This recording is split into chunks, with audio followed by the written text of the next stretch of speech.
Tengo el agrado de contar con la participación del presidente de la Asociación Salvadoreña de Psiquiatría, el doctor Mario Flores, con el de la coordinadora académica de la asociación, la doctora Antonieta Sandoval, y por supuesto de nuestro invitado, el doctor Byron Recinos.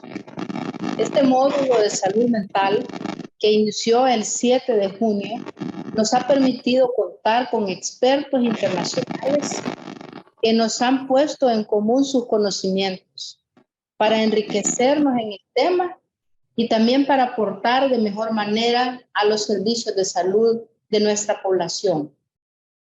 Nuestro principal propósito es mejorar los servicios de salud mental porque es un tema muy sensible en este país. Se ha hablado poco. La primera encuesta nacional de salud mental de este año, del año 2022, revelada este año, nos reflejó las afectaciones en los diferentes grupos de edad. Les invito a todos a conocerla y a consultarla en nuestra página web. Con el propósito claro de apoyar la salud mental, hemos programado para este día el webinario sobre depresión y obesidad, un tema muy importante por la magnitud de las complicaciones que la obesidad trae a quien lo padece. Presento ahora al doctor Byron Recinos. El doctor es médico y cirujano guatemalteco con especialización en psiquiatría, subespecializaciones en neuropsiquiatría y en trastorno afectivo bipolar y depresión resistente. Es expresidente y fundador del capítulo guatemalteco de la Sociedad Internacional de Trastornos Bipolares, ISBD.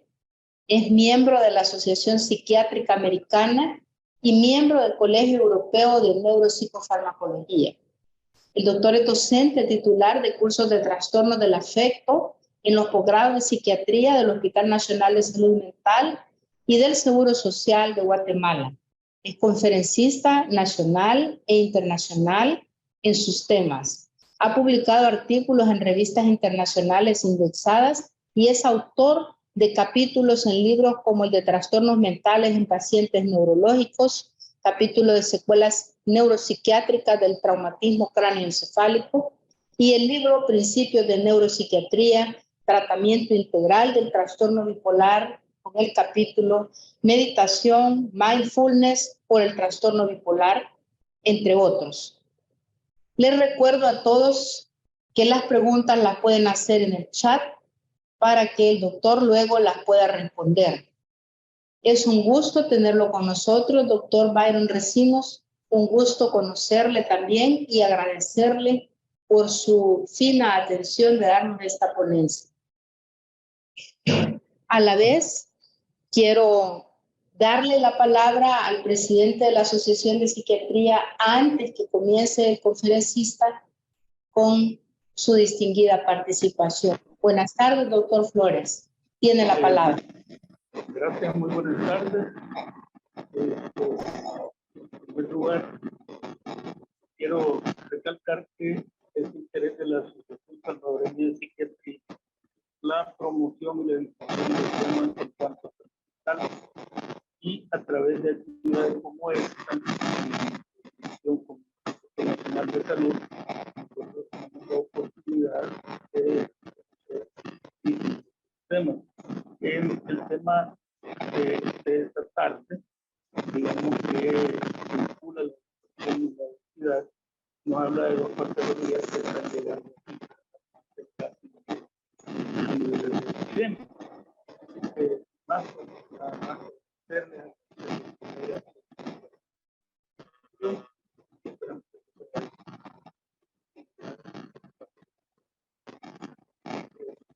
buenas tardes.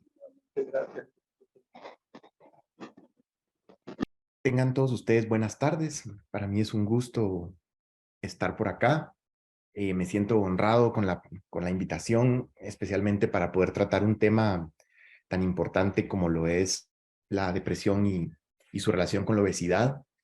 Como ustedes se darán cuenta en los próximos 40 minutos, en términos generales, la depresión y todo lo que nosotros conocemos como los trastornos afectivos, especialmente en su ámbito afectivo unipolar y también el bipolar, por supuesto, están profundamente relacionados con la obesidad. Ambas son condiciones que actualmente nos atañen muchísimo a los médicos por la cantidad de pacientes que vemos afectados. Es una oportunidad muy, muy importante para poder ver los mecanismos tanto de la depresión como de la obesidad, porque ya van a ver ustedes cuántos mecanismos están compartidos por ambas condiciones. De tal manera que, sin más, voy a dar inicio a la conferencia. En términos generales, voy a presentar un poco de la evidencia científica que hay más reciente sobre la vinculación que tienen ambos trastornos. No es ninguna sorpresa para nosotros el saber el hecho de que son dos condiciones que están totalmente interconectadas y que se refuerzan, específicamente porque tienen mecanismos biológicos compartidos a varios niveles. El día de hoy yo voy a centrarme bastante en algunos de los avances que han habido sobre el entendimiento de la depresión. Hace unos pocos días surgía por ahí una publicación sobre un experto internacional tratando de decir que los medicamentos antidepresivos no funcionan por el hecho de que se ha descubierto que la serotonina no explica las bases de la depresión. Y pues ha sido para mí interesante poder responderle a varias personas que me lo han preguntado, el hecho de que hace muchos años sabemos que la teoría serotoninérgica es profundamente insuficiente para explicar la depresión. Esto quiere decir que hay otros mecanismos que están profundamente vinculados donde también operan los antidepresivos, de tal manera que no es cierto que los antidepresivos no funcionan. Las personas que los usamos a diario en muchos pacientes sabemos sus beneficios, pero también cuestionamiento nos ha permitido reflexionar en torno a poderles explicar al público y a muchas personas los demás mecanismos que están asociados en la depresión. La depresión no solo se trata de tener una disminución en la serotonina o dopamina, la depresión está vinculada primero que todo con altos niveles de inflamación. Ya lo van a ver ustedes en un par de diapositivas adelante. Fue un gran descubrimiento darse cuenta que todos los trastornos afectivos son procesos inflamatorios. Número uno. Número dos, la depresión está profundamente asociada a una hiperactivación del eje hipotálamo, hipófisis adrenal. En otras palabras, tenemos un sistema hormonal y un sistema de alarma hiperactivado, lo cual de alguna manera genera muchos cambios a nivel metabólico y que es profundamente importante entender.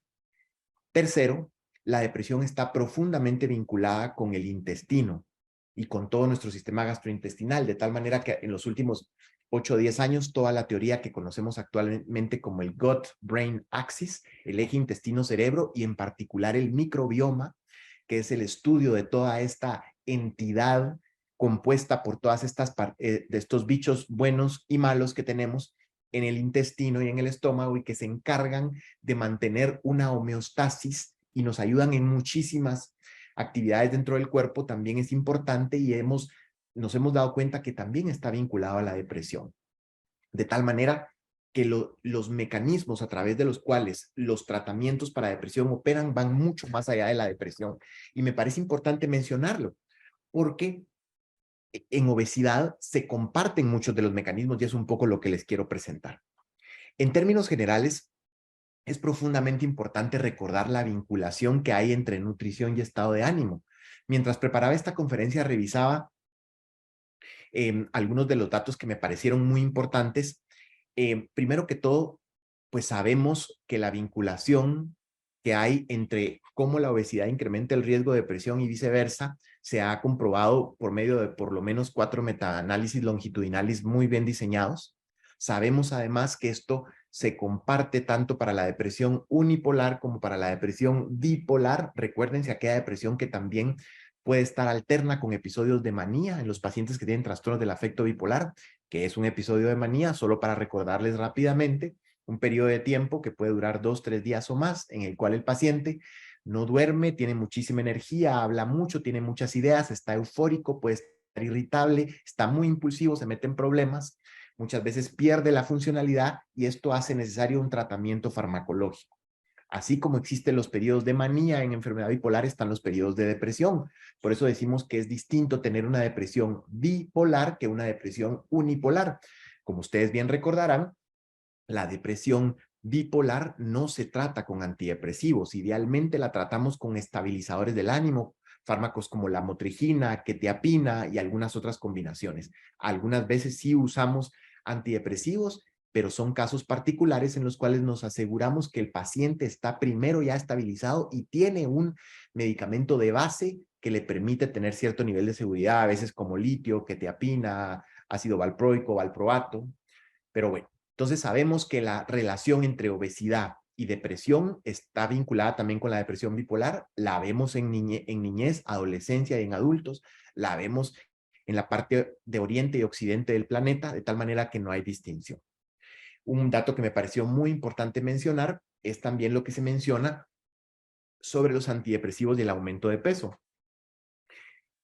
Uno de los mejores metaanálisis que hay es el que están viendo ustedes en sus pantallas, el de Ceretti, que se publicó en el Journal de Clinical Psychiatry en el 2010, en donde se demostró que en general los antidepresivos tienen efectos pequeños y transitorios a corto plazo sobre el peso de los pacientes, a excepción de la mirtazapina, que sí puede tener efectos a largo plazo significativos en el incremento del peso, pero en términos generales los antidepresivos no aumentan de peso. Y ustedes me podrán decir, doctor, pero eso no es cierto, porque yo he visto pacientes que le hemos dado escitalopram, medicamentos que de pronto son muy nobles y han subido de peso. Bueno, recuérdense ustedes que cada paciente tiene un tipo de genética totalmente distinta y una presentación fenotípica única, lo cual puede ser que alguno y se incremente de peso, en otros bajan. Vean ustedes cómo medicamentos como la fluoxetina puede disminuir de peso.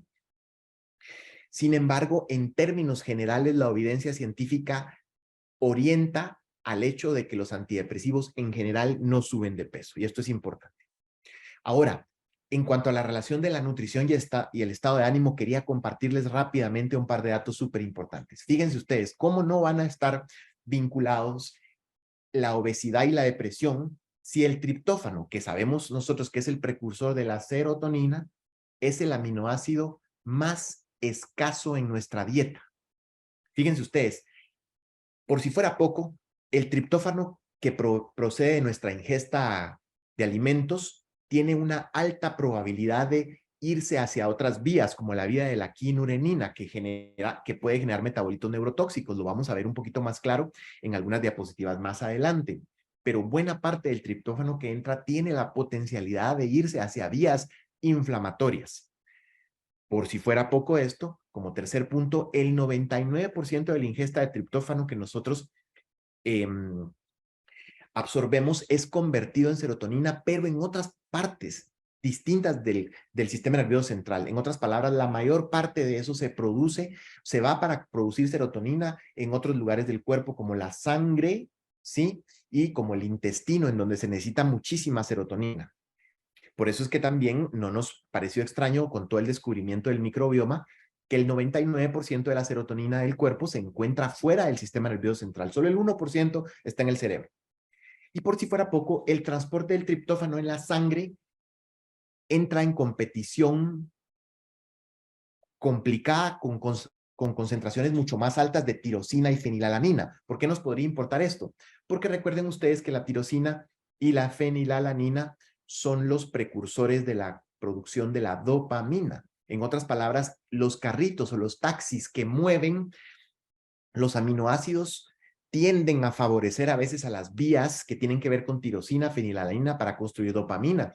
Y sabemos que la dopamina está mucho más vinculada a circuitos relacionados con el placer, no tanto como con el contentamiento, la felicidad. Voy a hablar de eso probablemente rapidísimo en la última diapositiva. Pero vean ustedes cómo no va a estar conectada la vinculación entre obesidad, malnutrición y depresión solamente al ver la vinculación que hay con el triptófano y la producción de serotonina. Por supuesto, sabemos desde hace muchos años que hay ciertos tipos de depresión, como la depresión llamada atípica, que se acompaña con mayor apetito, tener más sueño y estar cansado, distinta a la depresión llamada también melancólica, en donde, si ustedes se dan cuenta con estas características, hay depresiones que están más vinculadas a un incremento del apetito. Y ahora sí, quisiera entonces compartirles los mecanismos biológicos asociados que están profundamente vinculados con tanto la depresión como la obesidad. Les pido disculpas que la diapositiva esté en inglés, pero vean ustedes cuán importante es la vinculación que hay entre los circuitos que están alterados a nivel del cerebro y las vinculaciones que hay con distintas vías dentro de nuestro cuerpo. Fíjense ustedes, aquí tenemos la genética, que puede alterar tanto la disregulación del eje hipotálamo hipófisis adrenal como los metabolitos que se encargan de la absorción de comida y del apetito, como la leptina. Vamos a hablar en un momentito de la leptina. Vean ustedes cómo la pobre dieta o el estrés crónico, las infecciones y un microbioma no sano, todos estos lo que llevan es a un nivel de inflamación y como les acabo de decir, la inflamación está profundamente vinculada, es una de las bases de la depresión tal como lo entendemos actualmente. De tal manera que vean ustedes la vinculación tan importante que hay entre ambas vías.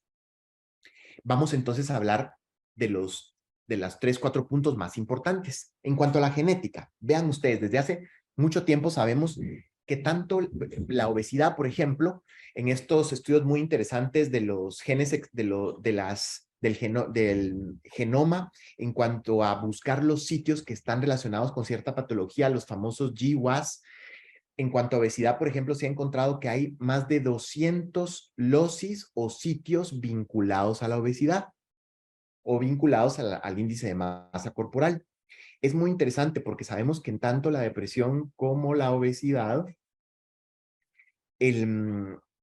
poseen un efecto, una variación, una implicación genética hasta del 40% de la manifestación fenotípica. En otras palabras, la parte genética es profundamente importante. Y vean ustedes qué interesante, porque así como se han encontrado 200 sitios genéticos asociados a la obesidad, hay más o menos 50 sitios genéticos asociados a la depresión. Y es muy interesante porque, ¿qué les parece que los sitios de depresión están traslapados en las regiones en donde están los sitios asociados a obesidad? En otras palabras, hay un traslape genético entre ambas entidades. Como segundo punto, vean ustedes lo que les decía hace un momento. Hemos descubierto que una de las vinculaciones más importantes entre ambas patologías o ambas condiciones es la hiperactivación o la activación patológica de lo que nosotros conocemos como el eje hipotálamo hipófisis adrenal. ¿Se recuerdan ustedes cuando uno de repente está en una situación de peligro? De repente nuestro corazón empieza a latir más rápido, sentimos que nos falta la respiración, nuestras pupilas se dilatan, la respiración se agita y todo esto es porque nuestro cuerpo nos está preparando para enfrentarnos o para huir, el famoso fight or flight. Y esto es posible gracias a que hay una cascada de acontecimientos por medio de la activación precisamente del eje hipotálamo, que luego va a activar la hipófisis y por último la hipófisis, por una señal hormonal, va a activar las glándulas suprarrenales en donde se libera cortisol. No me dejarán mentir ustedes que uno de los modelos naturales del exceso de cortisol es precisamente el síndrome de Cushing, en donde tampoco es una casualidad que el 50 al 80% de los pacientes que lo cursan con depresión. Vean ustedes, esta evidencia es profundamente importante, así como también el hecho de que se ha encontrado que hasta el 50% de los pacientes con obesidad tienen hiperactivado este eje, el eje hipotálamo hipófisis adrenal, generalmente por hipercortisolismo. Recuérdense ustedes que cuando hay un círculo vicioso, porque cuando nosotros estamos expuestos a estrés crónico, ya sea por una mala dieta o por situaciones externas, tenemos una liberación crónica de cortisol. El problema es que si al cortisol nosotros no le hacemos caso, los receptores de glucocorticoides empiezan a guardarse, ¿verdad? ¿Se acuerdan ustedes de este mecanismo que se llamaba, en fisiología, lo aprendimos ahí por el segundo, tercer año de medicina, la famosa regulación a la baja? Si hay excesivo cortisol crónico, se guardan los receptores, entonces la señal ya no llega igual. El cerebro lo entiende como necesitamos más cortisol.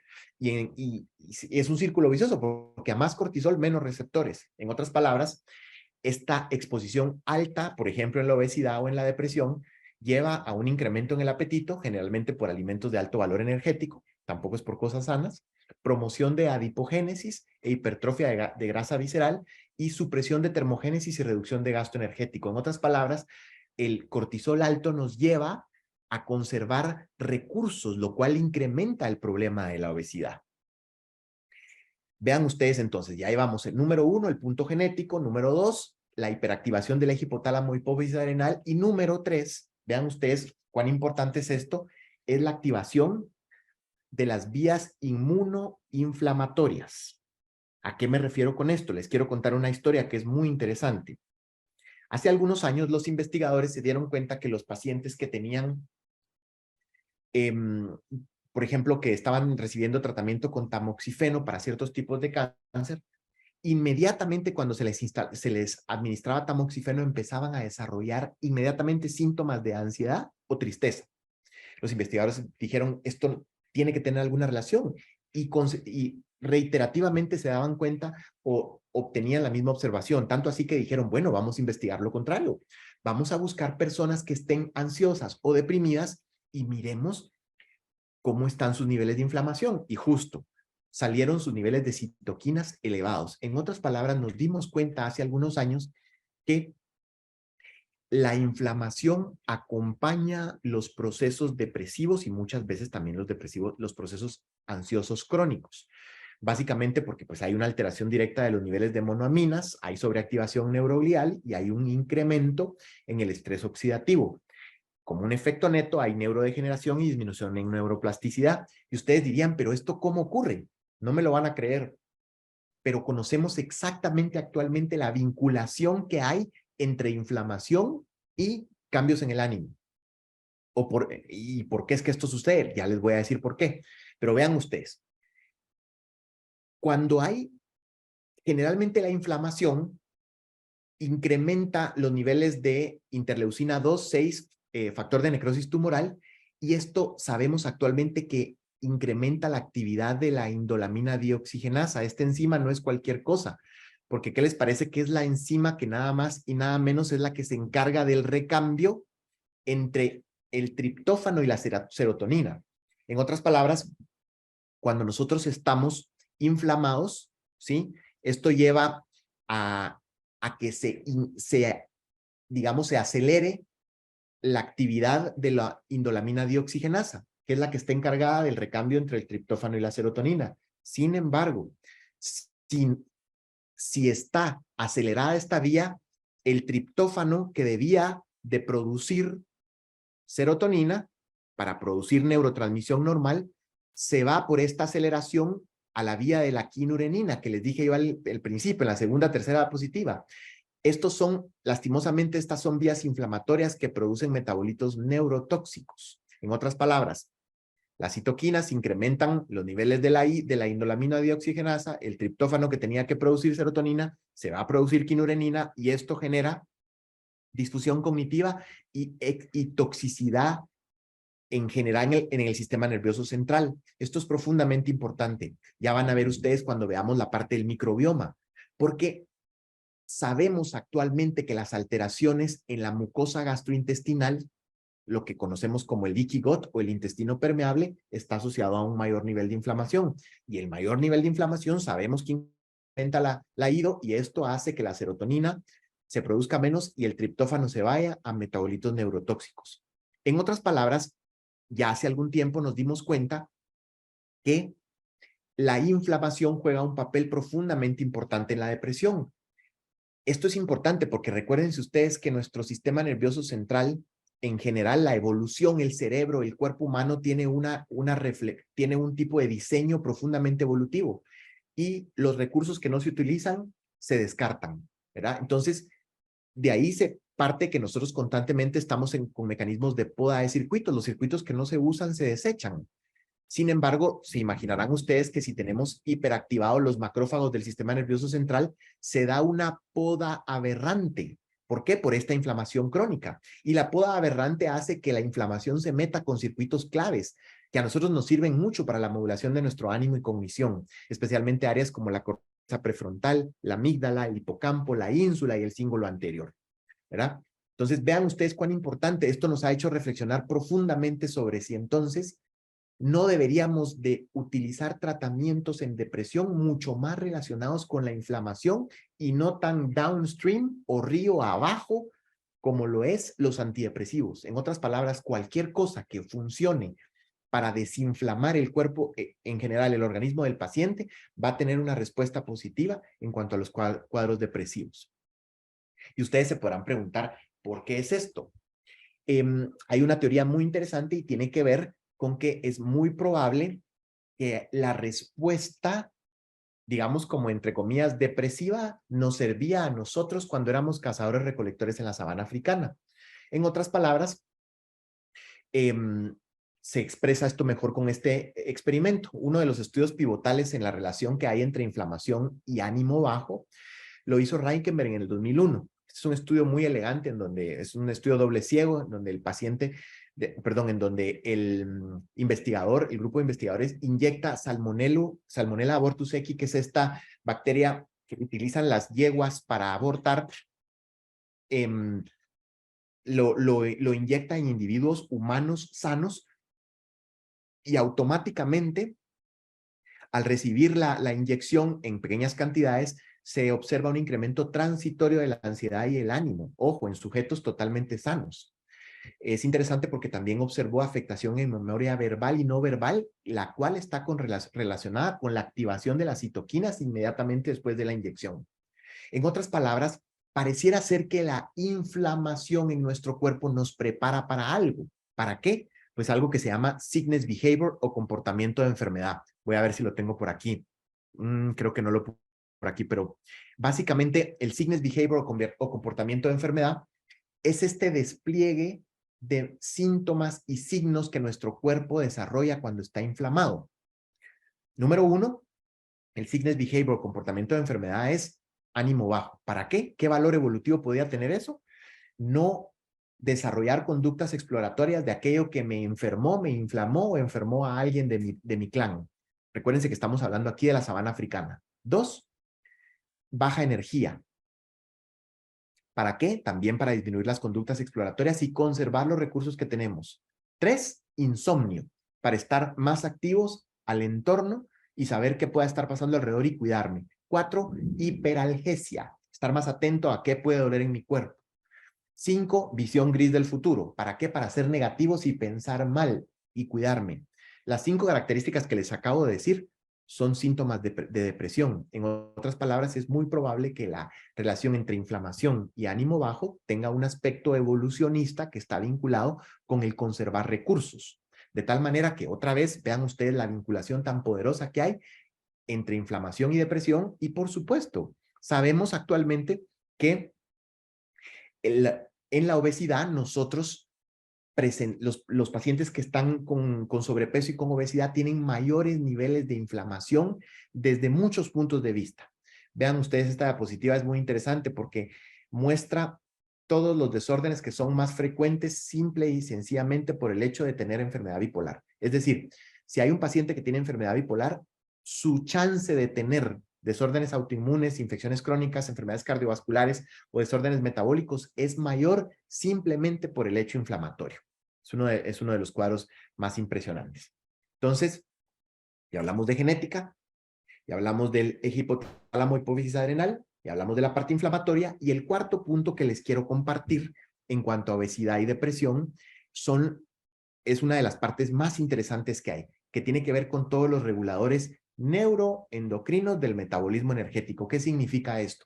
Pues básicamente son todos estos sistemas hormonales y de neurotransmisión que están vinculados con la capacidad de cómo nuestro organismo como un todo se acerca a la obtención de alimentos, no solo la obtención, sino la regulación del metabolismo interno y de la correcta utilización de los mismos para obtener energía y poder sobrevivir.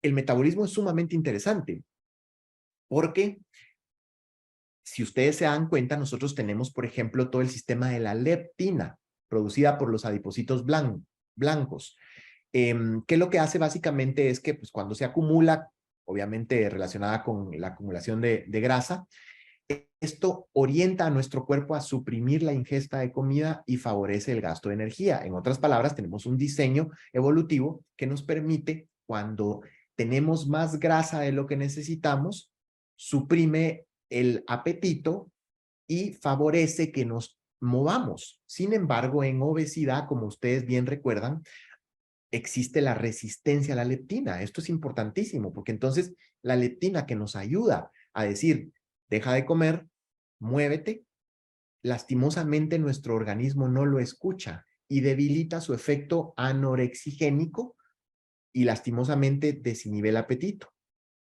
Esto se da con los altos niveles de leptina y si ustedes se dan cuenta no es distinto al modelo de lo que pasa con el cortisol excesivo. ¿Se acuerdan ustedes hace unas diapositivas cuando les decía cuando alguien está expuesto a estrés crónico? Ojo, no al estrés agudo. El estrés agudo nos sirve, es útil, ¿verdad? Gracias al estrés agudo uno presenta adecuadamente una conferencia, llega a tiempo a una cita, resuelve una situación. Sin embargo, el estrés crónico es aquel que dura más de 100 horas, en el cual se está liberando constantemente cortisol y nuestros receptores de glucocorticoides dicen esto no es normal. Entonces, por la regulación a la baja empiezan a guardarse. Entonces, hay menos sensibilidad al cortisol.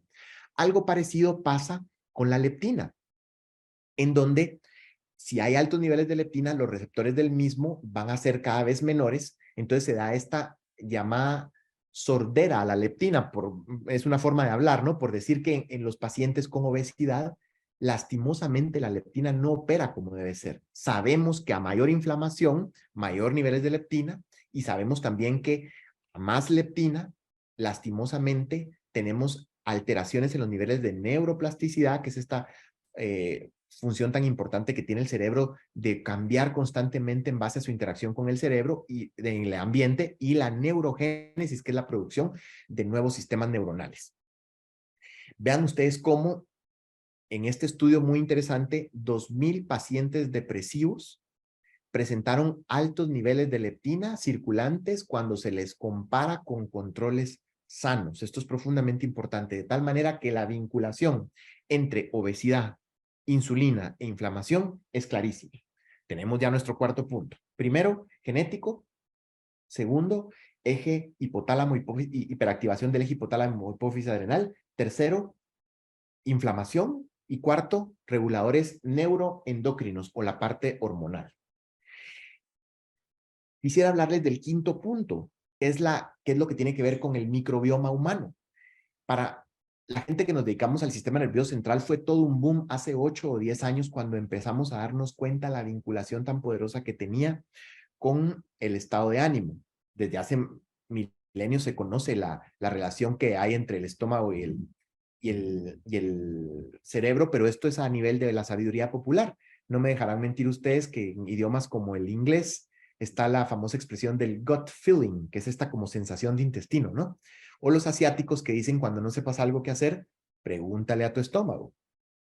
O la simple observación de cómo cuando nosotros tenemos un susto nos puede dar diarrea, o la gente muy ansiosa puede tener colon irritable, o mis buenos amigos gastroenterólogos miran muchas veces desórdenes, lo que ellos llaman funcionales, ¿no?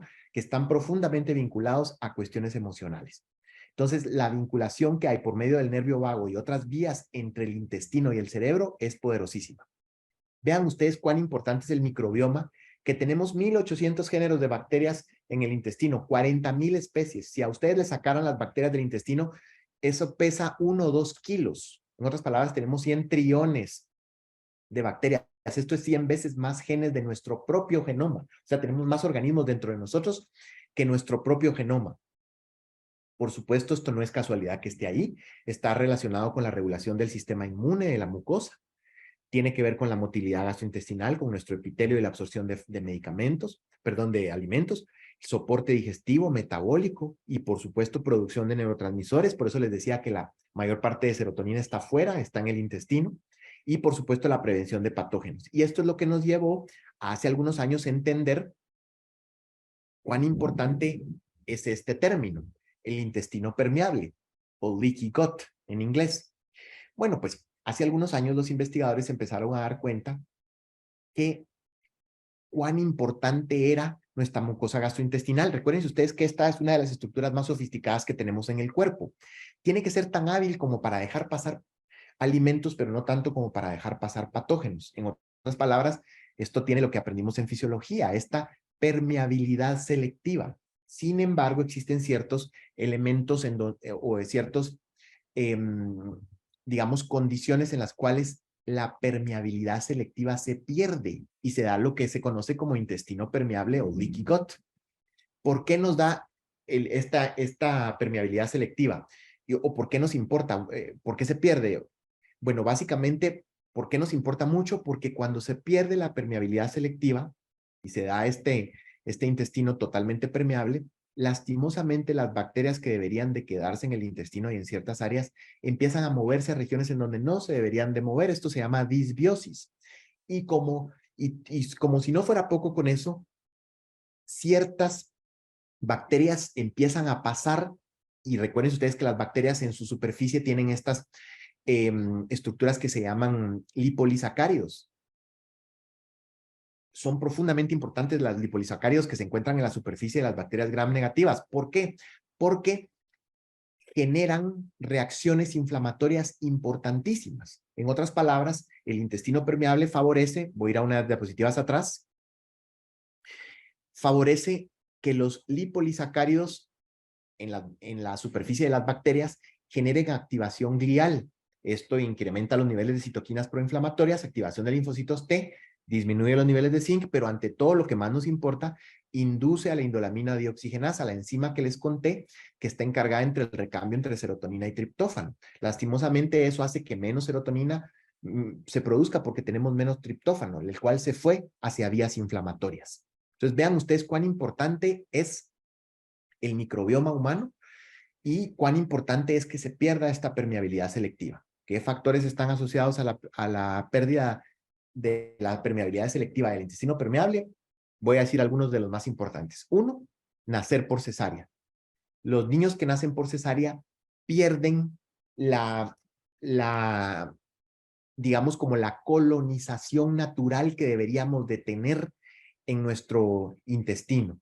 Lastimosamente, los niños que nacen por cesárea, años después se les hace estudios y generalmente son mucho más atópicos, padecen más de alergias y algunos otros tipos de alteraciones alimenticias. Y cuando se hacen estudios de su microbiota, se da cuenta que en vez de tener firmicutes y bacteroides, que es el tipo de bacteria que nosotros tenemos que tener, tienen mayormente staph y algunos otros tipos de bacterias presentes en la piel de doctores y en hospitales. En otras palabras, tienen colonias de bacterias o disbiosis que no debería estar ahí, de tal manera que en algunos hospitales progresivos en Europa y en Estados Unidos, cada vez que ahora nace un niño por cesárea, le pasan un hisopo en los labios con fluido vaginal para hacer una correcta colonización. Entonces, número 1, nacer por cesárea. Número 2, no haber recibido lactancia materna. Cada vez nos damos cuenta de las cosas maravillosas en el sistema nervioso central de la lactancia materna. La semana pasada estuve en una conferencia en donde una amiga muy querida acaba de regresar del Congreso Mundial de la Actualización en TDAH, en ADD, en déficit de atención e hiperactividad, y no tienen idea del factor protector que es la lactancia materna para no padecer de déficit de atención. Así que, segundo elemento relacionado con el intestino permeable, no haber recibido lactancia materna. Tercero, disbiosis, es decir, que nuestras bacterias se alteren o se vayan del lugar. Esto muchas veces lastimosamente está vinculado con el abuso de antibióticos. Los antibióticos barren con la mucosa gastrointestinal y muchas veces después de eso no se les da probióticos o prebióticos a las personas, a los pacientes para recuperar eso que nosotros fuimos a alterar como médicos. 4, alteraciones en vitaminas, especialmente A, D, K, magnesio. O calcio, las alteraciones en estas vitaminas están vinculadas con intestino permeable. 5, Western diets, dietas occidentales, grasas, frituras. 6, tabaquismo. 7, alcohol. Todo esto está asociado al intestino permeable. Entonces vean ustedes cuán importante es. Y ustedes dirán, ¿por qué esto está relacionado con la obesidad? Bueno, pues casi todos los elementos que les mencioné hace un momento están vinculados con la obesidad. Y sabemos que en la obesidad hay una alteración de el ratio entre bacteroides y firmicutes, lo cual es el ratio adecuado entre bacteroides y firmicutes, que es el tipo de ratio que tenemos que tener, está vinculada con la conservación de la energía. Sin embargo, cuando este ratio se pierde, esto lo vemos mucho en obesidad. En otras palabras, hay más intestino permeable y esto genera más endotoxemia metabólica. Sabemos además que en trastornos depresivos hay menor diversidad del microbioma humano. Recuérdense ustedes que todos nosotros tenemos una firma biológica en esas bacterias, buenas y malas, que tenemos ahí, lo cual puede actuar de manera significativa en nosotros, tanto así que hay reportes, por ejemplo, de algunos trasplantes de heces que se han hecho de manera inadecuada, que desarrollan síntomas neurológicos de manera inmediata. Vean ustedes cuán importante es esto entonces. Por supuesto, no quiere decir que el estudio de los trasplantes fecales no debería seguir. Al contrario, hay muchos estudios interesantísimos en ciertas patologías como Parkinson u otro tipo de enfermedades degenerativas. Ya hablamos entonces del quinto punto, el sexto punto. Ya para terminar, sé que me quedan solo 5 minutos. Voy a mencionar rápidamente los mecanismos cerebrales que integran todas estas vías que yo les acabo de compartir. Y básicamente es la integración de un poco el cerebro, cómo se relaciona o cómo se vincula con lo que tiene en el exterior. Vean ustedes, todos nosotros tenemos un sistema de alguna manera periférico que se encarga de estar informando a nuestro cerebro de todo lo que sucede alrededor, no solo lo que vemos, sino también lo que sentimos, sino cómo varían todas nuestras variables metabólicas. Toda la información externa impacta en el funcionamiento cerebral. Primero que todo, porque necesitamos esa información que llega al exterior, se recordarán ustedes, primero que todo llega por medio de la activación de las cortezas occipitales. ¿Por qué? Porque ahí está la corteza visual. Todo lo que entra por los ojos activa la corteza visual, en este caso la comida, nos da información de lo que vemos, pero no solo es eso, porque también tenemos información que nos llega a la ínsula, que es de alguna manera, esta parte del cerebro que ha sido muy olvidada por la ciencia, sin embargo, en los últimos años nos hemos dado cuenta cuán importante es la ínsula, porque tiene todo que ver con la interocepción y con la capacidad que tiene nuestro organismo de saber cómo nos sentimos. Entonces, la ínsula nos da la significancia interoceptiva y homeostática. ¿Qué significa eso? Ahí es en donde está, junto con el hipotálamo, la información de qué tanta hambre tenemos, qué tanta necesidad, qué tan hidratados o deshidratados estamos. Por supuesto, las conexiones, la vinculación entre la activación de las regiones occipitales, la ínsula, activa también regiones frontales, en particular la corteza órbitofrontal, que es justo como su nombre lo dice, la que está por encima de las órbitas. Esta corteza es muy importante porque en el cerebro lo que hace es que constantemente está dándonos la información de la evaluación del valor de recompensa. ¿Qué significa esto? En otras palabras, cuán valioso es lo que está ahí afuera que a mí me sirve, ¿sí? Alimentos o lo que fuera, ¿no? Después de que obtenemos toda esta información, se empiezan a activar las regiones como el núcleo accumbens y el pálido ventral, que básicamente es lo que también se conoce como partes del prosencéfalo basal. ¿Por qué es importante esto? Porque estas regiones del cerebro por aquí, o también por acá, lo que hacen es que nos dan información sobre la saliencia motivacional y el potencial hedónico conferido. ¿Qué significa? Hedónico, placer. En otras palabras, estas regiones del cerebro nos dicen qué tanto placer nos promete lo que estamos viendo afuera. Esto es muy importante, ¿verdad? Porque también tiene que ver con la motivación de todo, no solo con el comer. Y otras áreas como la corteza del cíngulo se encargan de estar vinculando los cambios autonómicos relevantes. ¿Cuál es nuestra temperatura? ¿Cuánta hambre tenemos? ¿Cómo estamos dehidratados? Para de último llevar toda esta información al control ejecutivo de la corteza dorsal, que está más o menos acá en el cerebro, y lo que hace esta es en particular el cíngulo dorsal, que son estas áreas. Corteza del cíngulo es toda esta corteza de transición entre el límbico y la corteza cerebral, que lo que hace es que en términos generales la parte dorsal está muy vinculada a las funciones ejecutivas. Entonces nos permite organizar cómo nos sentimos, qué queremos hacer y cómo obtenemos los alimentos que están allá afuera. Porque esto va a ser importante. Voy a saltarme unas diapositivas por el tiempo, pero precisamente porque... Doctor, perdone la interrupción. Tómese el tiempo que usted considere. Su conferencia es sumamente interesante. Gracias, muy amable. Voy a entonces aprovechar, aunque sea unos minutitos más, para explicar esto. ¿Por qué es importante todas estas áreas que yo les compartí hace un momento? ¿Se acuerdan? Corteza occipital, visión, ínsula interocepción, corteza órbitofrontal, que es la evaluación de recompensa, núcleo accumbens, por aquí abajito, que tiene que ver con la saliencia motivacional, cambios autonómicos, cíngulo ventral, perdón, y control ejecutivo, cómo vamos a organizar toda esta información y cómo vamos a hacer que nuestro plan para alimentarnos o ver cómo estamos en general tiene que ver con la corteza dorsal. ¿Por qué es importante todo esto y qué tiene que ver con la obesidad y la depresión? Básicamente esto. Uno, tanto en obesidad como en depresión tenemos alteraciones en las respuestas hipotalámicas de esta señalización molecular. ¿Se acuerdan ustedes que les dije que nosotros tenemos todo este sistema externo que nos da información sobre cómo nos sentimos, ¿sí? Y que va a dar al hipotálamo. ¿Se acuerdan ustedes que ahí está el centro de la sed? Por eso es que cuando habían lesiones a ese nivel, teníamos estos pacientitos o estos modelos animales en donde no había saciedad, ¿se acuerdan? Bueno, pues entonces todos estos mecanismos están alterados. Sabemos que el cortisol y la leptina están elevados en ambas condiciones, depresión y obesidad.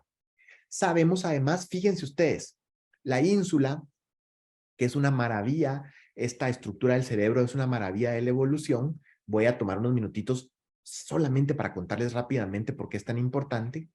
Durante muchos años creímos que la ínsula, que es este lóbulo que está escondido, si a mí me bajan el temporal y me suben el parietal un poquito, vamos a ver este lóbulo que es tan importante. Durante mucho tiempo, cuando yo estudié medicina, me recuerdo que nos dijeron que solo estaba asociado con ciertas cosas como el espacio personal, ciertas cosas como la sensibilidad, el gusto.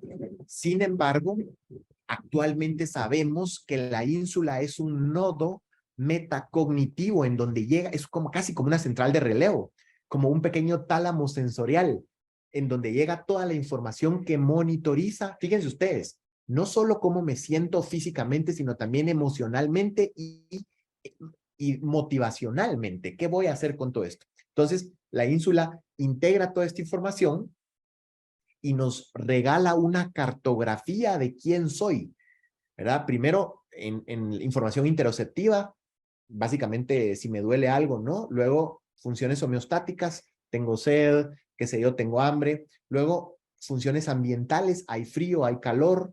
Funciones hedónicas, esto me atrae, no me atrae. Y por último, la integración de todo esto hacia funciones motivacionales. Cuando puedan, es interesantísimo.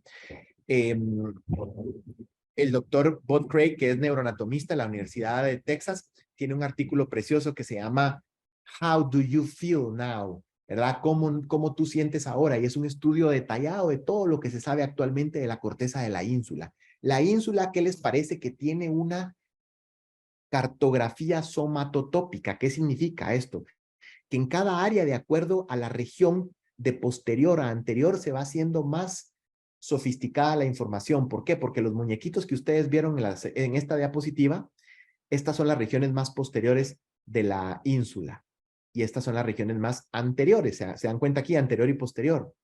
Eso significa que entre las señales van integrándose las más básicas aquí, y cuando las señales van hasta adelante van integrando cada vez más información.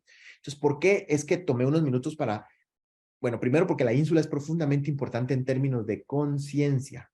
¿Qué les parece? Que solo ahí y en la corteza del cíngulo se han encontrado las neuronas de von Economo.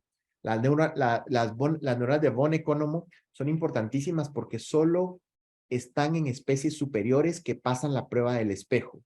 Delfines, elefantes, ballenas y, por supuesto, monos desarrollados, monos superiores, ¿no? Macacos. ¿Por qué es importante esto?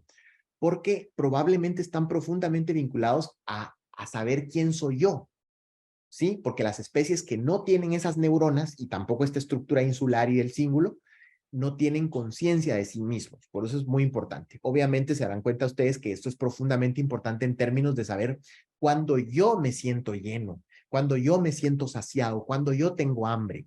De tal manera que cuando hay, fíjense ustedes, la ínsula juega un papel muy importante en cuanto a la reactividad de la comida. ¿Por qué? Porque cuando nosotros estamos llenos, obviamente la ínsula en ciertas áreas se activa y nos dice que ya estamos llenos y que no necesitamos más comida. Sin embargo, en depresión y en obesidad sabemos que hay una menor sensibilidad o hay una hipoactivación de estas regiones en la ínsula. En otras palabras, es súper complicado porque entonces los pacientes obesos no solo, ¿se acuerdan ustedes? Son un poco sordos a la señalización de la saciedad, sino además tienen pobre conciencia del hambre. En otras palabras, el hambre, la señalización del hambre en ellos está alterada. Entonces vean ustedes cuántas conexiones hay entre la ínsula y bueno, y esto lo sabemos hace mucho, que las alteraciones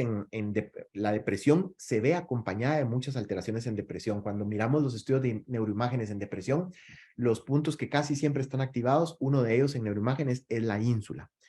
No es una casualidad que la ínsula tenga alteraciones tan importantes en la obesidad.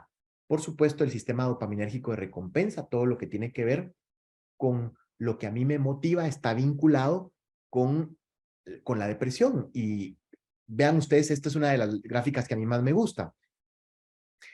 Antes creíamos que a más dopamina, esto significaba más recompensa en el cerebro. Recuerden ustedes que la evolución no se equivoca. Y si ustedes tuvieran que diseñar una máquina que pasara genes a la próxima generación, se tienen que asegurar que todo lo que incremente las probabilidades de supervivencia esté premiado con placer, ¿sí o no? Eso significa que comer, hacer ejercicio, tener intimidad sexual, ir al baño, dormir, todo eso está premiado con dopamina. ¿Por qué? Porque va a incrementar las probabilidades de que yo pase mis genes a la próxima generación. Sin embargo, este sistema tiene trampa. ¿Por qué? Porque obviamente la evolución tenía que encargarse, número 2, que ese placer no durara. ¿Por qué? Porque si no, la primera comida que ustedes tuvieran sería la última. Entonces, es cierto, la liberación de dopamina tiene que estar vinculada con estas actividades, pero el sistema tiene que encargarse de que no dure. Por eso nuestra naturaleza es insatisfactoria. Esto es profundamente importante hasta a nivel filosófico, si ustedes lo quieren ver.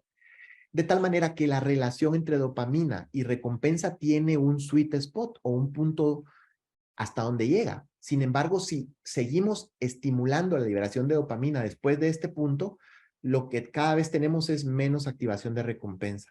En otras palabras, si a ustedes, bueno, solo para explicarles aquí la gráfica, poca dopamina, tenemos letargia, poca energía, ¿se acuerdan? Poca motivación, mucha dopamina, podemos tener irritabilidad, alegría, estrés, ¿sí? Sin embargo, probablemente aquí está el bienestar, ¿no? Un punto medio.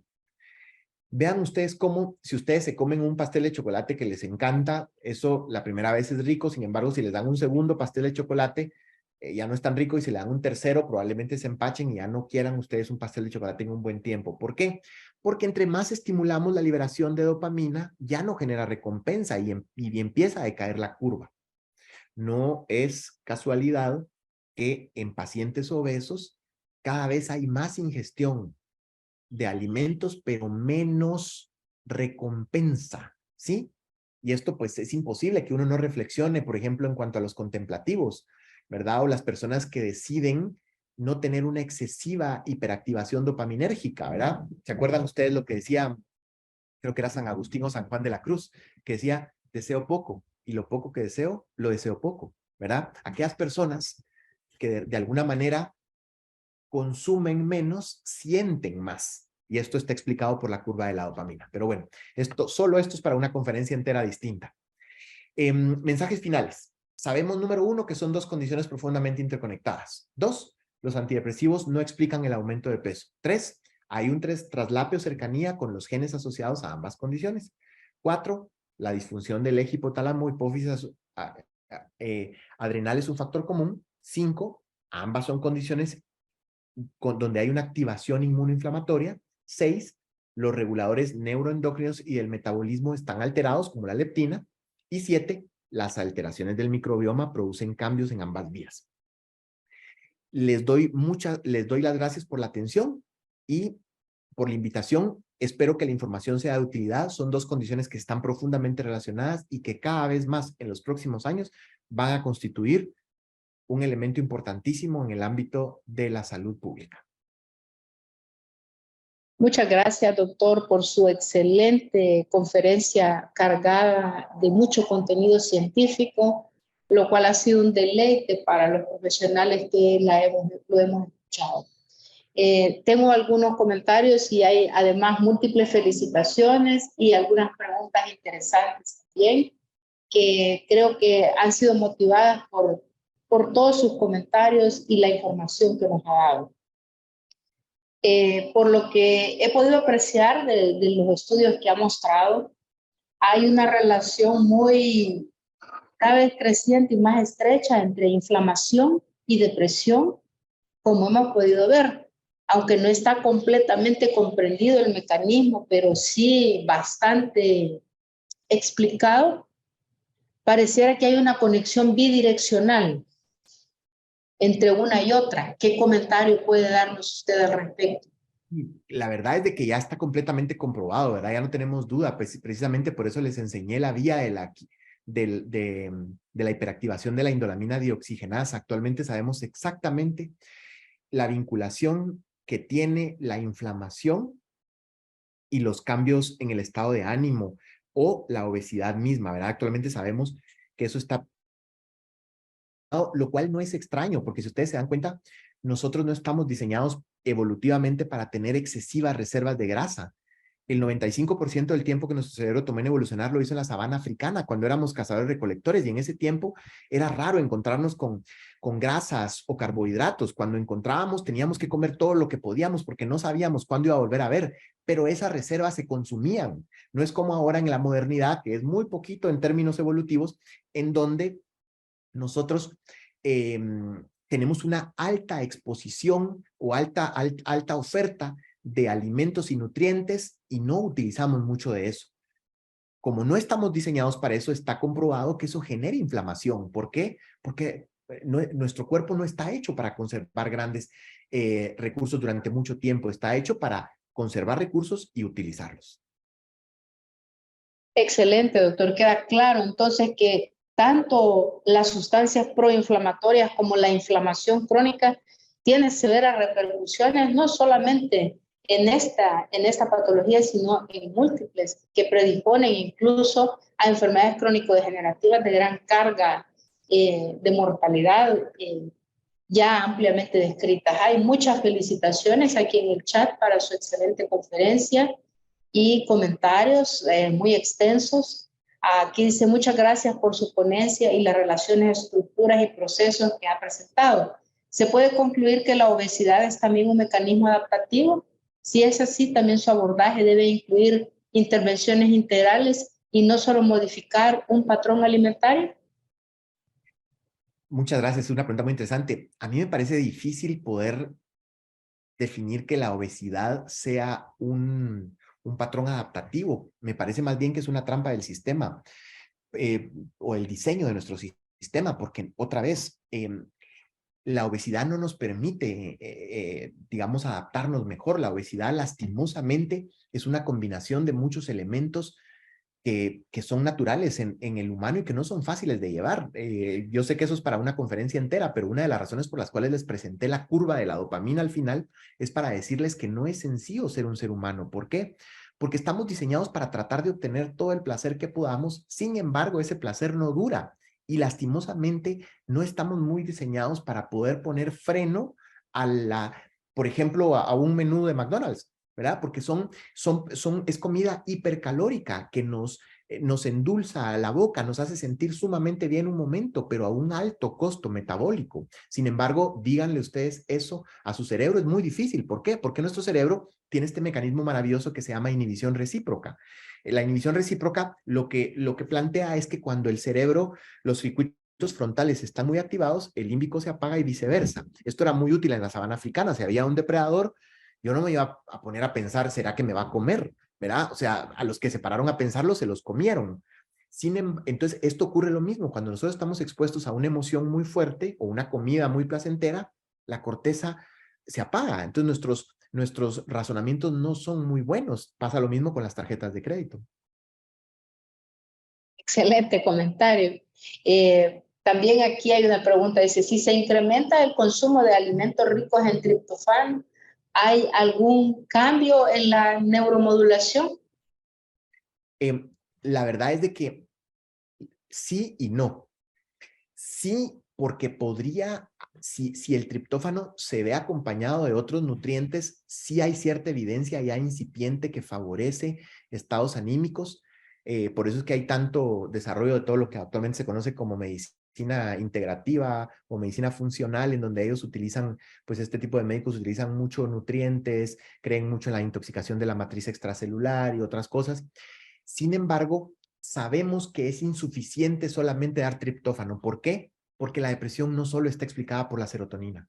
La depresión está relacionada, como dijimos, con inflamación, con una actividad patológica del eje hipotálamo hipófisis adrenal, con una alteración en el microbioma, de tal manera que el triptófano puede ayudar junto con otros nutrientes, pero no es la vía, por ejemplo, para tratar depresión. De hecho, en el pasado se trataron, en Asia, se diseñaron compuestos de triptófano para tratar la depresión y no funcionaron. Hay más preguntas acá, dice, además de múltiples felicitaciones y agradecimientos por compartir el conocimiento. Hay una pregunta aquí sobre, dice, muchas gracias por su ponencia. Algo relacionado con la amígdala. ¿Cómo funciona la amígdala en los trastornos depresivos? En vista que en muchos casos sobrepeso y obesidad hay un trastorno compulsivo y en estos trastornos hay bloqueo de la corteza prefrontal y activación predominante de la amígdala. Pues lo que pasa es que casi todos los procesos que tienen que ver con alteraciones en el ánimo y ansiedad, sin lugar a dudas pueden tener una hiperactivación amigdalina. Recuerden ustedes que la amígdala es una especie de centinela que todo el tiempo está encargado también de cuidarnos y de ver un poquito cómo está el entorno y el interior de nosotros. Sin embargo, cada vez entendemos más que no podemos, digamos, como centrarnos en una sola estructura, porque el cerebro funciona como un todo. Es una interesante respuesta. El cerebro funciona como un todo. Y esta cuestión del mensaje no es fácil, ser humano. Definitivamente tenemos que recordar nuestros orígenes y la evolución para ver que somos el resultado de las interacciones medioambientales y de la evolución al respecto de todos nuestros mecanismos de respuesta. Una pregunta más dice, ¿qué pasa con la desactivación de la corteza prefrontal en casos de estrés sostenido que llevan a una activación de la región estriada, con mayor liberación de dopamina, mientras que en la depresión hay disminución de liberación de dopamina, pero si hay desactivación de la corteza prefrontal? Pregunta. Qué pena, no entiendo la pregunta. Es No, muy ni yo. Creo que debería de ser un poco más corta o más resumida para que pudiéramos comprender. Es una pena no poderla entender. Hay comentarios, hay algo también sobre un fármaco. Al final, además de bastantes agradecimientos y gracias por compartir, preguntan sobre el ácido valproico. Como parte del tratamiento del trastorno bipolar, da aumento de peso. ¿Cómo podemos prevenir este efecto? ¿Hay otra alternativa? Solo recuérdense que el ácido valproico no es un antidepresivo, ¿verdad? El ácido valproico es un anticomicial que tiene funciones estabilizadoras del ánimo y sí es cierto, puede incrementar de peso. Lastimosamente, casi todos los fármacos que tenemos para enfermedad bipolar sí incrementan de peso. ¿Qué es lo que nosotros hacemos? Básicamente un balance riesgo-beneficio. Tratamos de ayudar al paciente para motivarlo para que haga ejercicio, tenga una dieta más sana y si no, buscamos alternativas. Por ejemplo, el gran dilema que tenemos en enfermedad bipolar es que no tenemos el estabilizador del ánimo ideal. Los fármacos que son útiles en depresión no siempre son útiles en manía o viceversa, ¿no? De tal manera que buscamos estrategias. El ácido valproico solo tiene evidencia para prevenir manía y para sacar al paciente de manía. Entonces buscamos a veces opciones que no aumenten de peso. Por ejemplo, en este caso, antipsicóticos atípicos como el aripiprazol, ¿verdad? O fármacos que no incrementen tanto de peso. Muchas gracias por su respuesta. También dicen, si hablamos de un trastorno inflamatorio generalizado en la depresión, ¿cómo recomienda tratarlo? Es una pregunta muy bonita. Muchas gracias. Ese es uno de los cuestionamientos que nos estamos haciendo en psiquiatría actualmente. Si en lugar de utilizar en general tanto tratamiento antidepresivo, no deberíamos de ir a vías antes, digamos, a todo lo que, si la inflamación empieza antes, ¿por qué no utilizar cualquier estrategia antiinflamatoria? Entonces, la respuesta sería cualquier cosa que genere desinflamación.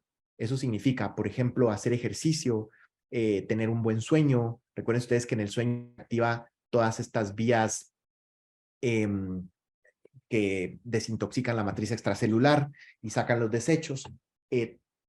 La dieta es una forma muy interesante de generar desinflamación. Lastimosamente, alimentos como los lácteos, el gluten, los azúcares procesados en exceso generan inflamación en un porcentaje nada despreciable de la población, porque otra vez no estamos tan diseñados para consumir tanto de eso. Entonces, cualquier actividad, ejercicio, conservar la dieta, tener un buen sueño o cualquier cosa que tenga propiedades antiinflamatorias va a mejorar el ánimo. Omega 3 también. Bien, excelente. Hay un comentario aquí, dice, la amígdala es un sensor de alerta. El butirato solo puede obtenerse mediante la dieta mediterránea y es un buen apoyo en el alivio de la inflamación. ¿Algún comentario al respecto, doctor? No, igual me parece, es correcto, ¿verdad? Es decir, este tipo de dietas son muy interesantes, en particular por el ratio que tienen de omega 3 versus omega 6. Nosotros en nuestras dietas tenemos mucho omega 6, pero no tenemos tanto omega 3. Y recuerden ustedes que los ácidos como el omega 3 le aportan mucha flexibilidad a las neuronas, y la flexibilidad celular en general y neuronal facilita cualquier proceso que tenga que ver con la cognición y el ánimo. Muchas gracias, doctor, por toda su respuesta. Finalmente tengo una pregunta que hacerle. ¿Qué relación podría tener o si podría formar parte de una estrategia de tratamiento en estos casos como coadyuvante el ayuno intermitente? ¿Qué comentario tiene usted sobre el papel del ayuno intermitente como una medida? Claro. Bueno, honestamente me gustaría saber más para contestar eso con propiedad, porque la información en cuanto al ayuno intermitente, así como hay mucha información que es interesantísima con respecto a su valor evolutivo, es decir, nosotros pareciera ser que estamos un poco más diseñados de esa manera, ¿no? Parece que los 3 tiempos al día es una cuestión más resultado del desarrollo social más que de la necesidad corporal. Y pues ya ven ustedes todos los beneficios que tiene el ayuno intermitente cuando pasamos bastante tiempo sin comer, pues digamos que nuestro organismo puede centrar sus recursos energéticos en otras cosas. Sin embargo, por el otro lado, hemos aprendido que pues no cualquiera lo puede hacer. Hay vinculaciones ahí cardiovasculares muy importantes, no cualquiera, digamos, deberíamos de revisar eso siempre. En cuanto al estado de ánimo, la verdad es que honestamente no tenemos información todavía concluyente que nos diga que eso tiene una diferencia a nivel anímico. La verdad es que no, pero sí que yo he visto en mi práctica profesional beneficios metabólicos y nutricionales en general en las personas que lo hacen.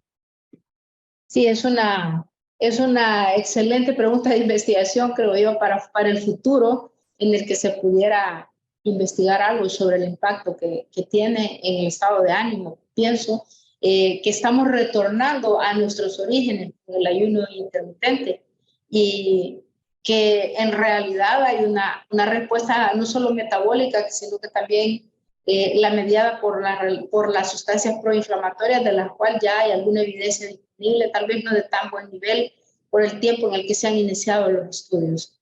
Hay un último comentario aquí que dice: los 3 patrones representativos de regímenes de ayuno, alimentación restringida en el tiempo, ayuno intermitente y la dieta que simula el ayuno, no muestran un beneficio metabólico y nutricional que ayude a la reducción de peso. Y aquí la pregunta no iba orientada a la reducción de peso, ¿verdad? Sino que iba orientada al tema que estamos tratando de los estados de ánimo, no necesariamente a la obesidad como tal. Por eso preguntaba esto. Pero en realidad la conferencia ha sido más que ilustrativa, con un contenido excelente.